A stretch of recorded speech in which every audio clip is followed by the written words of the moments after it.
وَلَقَدْ يَسَّرْنَا الْقُرْآنَ لِلذِّكْرِ فَهَلْ مِن مُّدَّكِرٍ۔ یوم تاتی کل نفس تجادل عن نفسہا، جس دن کے یعنی قیامت کے دن ہر جان آئے گی اپنی طرف سے مدافعت کرتے ہوئے۔ ظاہر بات ہے کہ ہر جان چاہے گی کہ میری جان چھوٹے، مجھے بچایا جائے، جہنم سے بچایا جائے، جو بھی عذر پیش کر سکتی ہو وہ پیش کرے گی۔ وَتُوَفَّى كُلُّ نَفْسٍ مَّا عَمِلَتْ، لیکن پورا دے دیا جائے گا ہر جان کو جو بھی کچھ اس نے کمایا ہوگا۔ وَهُمْ لَا يُظْلَمُونَ، اور اس پر ظلم نہیں کیا جائے گا۔ وَضَرَبَ اللَّهُ مَثَلًا قَرْيَةً كَانَتْ آمِنَةً مُطْمَئِنَّةً يَأْتِيهَا رِزْقُهَا رَغَدًا مِّن كُلِّ مَكَانٍ، اور اللہ تعالیٰ نے مثال بیان کی ہے ایک بستی کی، کانت آمنۃ مطمئنۃ، وہ بڑے امن میں تھی اور مطمئن تھی، سکون، امن کا گہوارہ۔ یاتیہا رزقہا رغدا من کل مکان، آتا تھا اس کے پاس رزق اس کا ہر طرف سے، چاروں طرف سے رزق چلا آتا تھا، رغدا با فراغت۔ فکفرت بانعم اللہ، تو اس نے اللہ تعالیٰ کی نعمتوں کی ناشکری کی، کفران نعمت کیا۔ فاذاقہ اللہ لباس الجوع والخوف، تو اللہ تعالیٰ نے اس کو پھر پہنا دیا، اڑھا دیا لباس بھوک کا اور خوف کا، بما کانوا یصنعون، ان کے کرتوتوں کے باعث۔ اس کے بارے میں مختلف آراء ہیں، ایک تو یہ کہ ایک عام تمثیل ہے، ایک یہ کہ اس سے مراد جو ہے سبا کی قوم، جس کا ذکر ہم پڑھیں گے آگے چل کر سورہ سبا کے اندر، اس کا تذکرہ ہے۔ ایک رائے یہ کہ یہ مکے کا ذکر ہو رہا ہے کہ حضور کی آمد کے بعد، جیسا کہ قاعدہ کلیہ ہم سورہ انعام میں، سورہ اعراف میں پڑھ چکے ہیں، رسول کی بعثت کے بعد اللہ تعالیٰ کی طرف سے لوگوں کے اوپر چھوٹے عذاب آتے تھے، آخری عذاب سے پہلے تو قحط کا عذاب پڑا تھا، اور عرب میں، اس میں مکے میں بہت ہی اجناس کی کمی ہو گئی تھی، بہت وہاں پر تنگی تھی، تو اس کی طرف اشارہ ہو رہا ہے کہ یہ شہر جو ہے مکہ بڑا آرام سے تھا، امن میں تھا،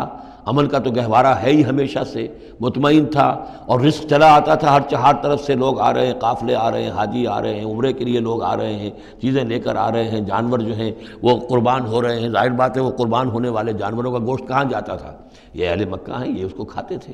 تو یہ ساری رزق ان کے پاس فراوانی سے چلا آتا تھا، لیکن اس شہر کے لوگوں نے پھر اللہ کی نعمت کا، انعامات کا انکار کیا اور کفران نعمت کیا، تو اللہ نے انہیں خوف اور بھوک کا لباس پہنا دیا ان کے کرتوتوں کے سوائے بس۔ اسی آیت کے حوالے سے میں نے یہاں کراچی میں تقریریں کی تھی، کافی پرانی بات ہے، جب کراچی میں جو حالت ہو گئی تھی، کہاں یہ عروس البلاد کراچی، پھر یہاں کی فراوانی،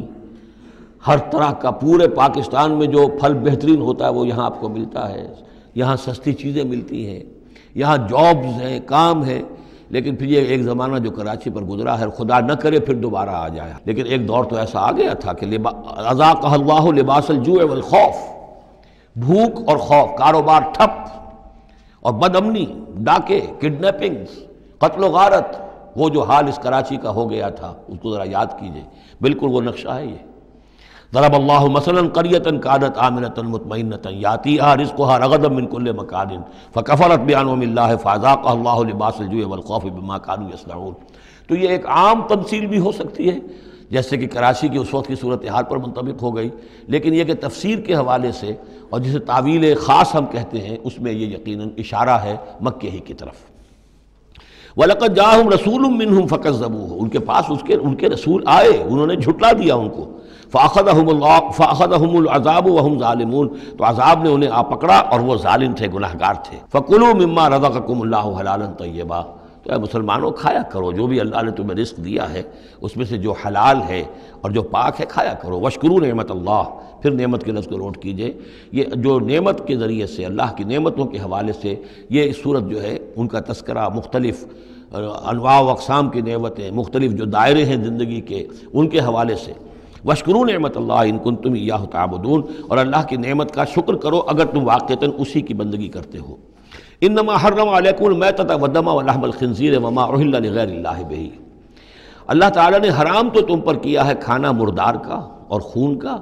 اور خنزیر کے گوشت کا، اور جو جس پر کہ پکارا گیا ہو اللہ کے سوا کسی اور کا نام۔ یہ آیت کئی دفعہ آ چکی ہے، اب اس میں تفصیل میں جانے کی ضرورت نہیں۔ فمن اضطر غیر باغ ولا عاد،